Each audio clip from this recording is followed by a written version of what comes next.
This segment brought to you by Sure Crop, liquid crop nutrition delivered right to your farm. Welcome back to Ag A.M. in Kansas. I'm Brityne Rucker. One K-State wildlife specialist reports increase in rat activity in urban settings during the pandemic, and what researchers discovered upon looking into that.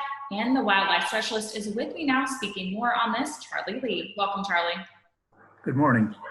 Charlie, we'll get into why this topic is in the spotlight in a second, but shed some light on the background of urban rats.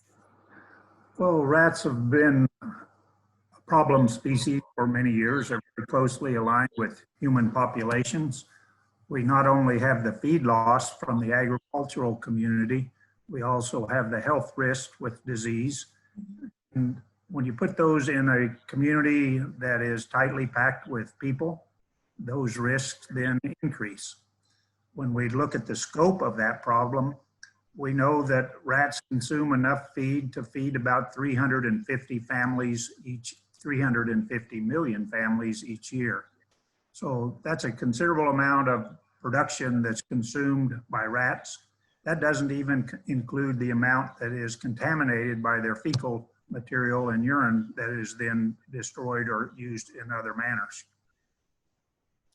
And Charlie, there's actually a new study revolving around these rats during the pandemic. What was discovered here? Well, it was interesting in that they looked at rat populations through the coronavirus pandemic and found that the populations of rats and the number of complaints varied depending upon the location. University of Tokyo, Fordham University, and the University of British Columbia were involved in this particular study and found that the rodent populations or the number of complaints, if you use that as a reflection of rodent populations, decreased by 30% in New York City and increased by 25% in Tokyo. Try to figure out, really why that occurred.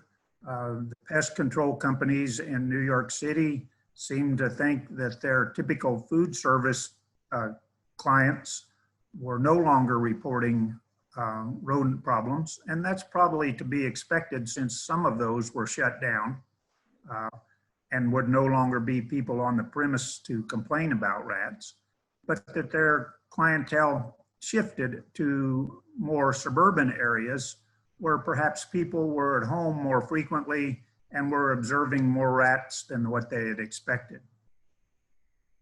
So how do we need to manage these urban rats? Well, for all wildlife species, I like to follow the acronym HER. H would stand for habitat modification. Can we modify the habitat to take away the things that the rats find useful in that particular area? That would be food, cover, or water. So we want to restrict those, which puts the rodent population under more of a stress. The next would be exclude them. If they're getting into structures, then we need to figure out how they're getting in and close those structures up, tighten it up so that rodents don't have access. Then we need to remove the rodents that are on the inside. Then you're dealing with a known population. You're not dealing with an unknown number of rodents. And typically on inside of structures, I almost always recommend the use of traps rather than the use of rodenticides. Rodenticides are great products. You have some concern and risk with using those, but typically they're better suited to be outside rather than in a structure. Absolutely. And Charlie, where can people find more information on this urban rat issue during the pandemic? I have a publication on house mice and rats, a more recent one on house mice. Many of the control techniques would be similar, and I would suggest they just look at my website, which is wildlife.ksu.edu, or any of the other universities around the nation would have good information on rodent control. Absolutely, and as this weather is getting colder, I'm sure people will be visiting your site. Well, as it gets colder, many of the rodents are seeking that cover for structure, for thermal protection. And they typically in the fall, we have an increase in the number of complaints about rodents getting into dwellings.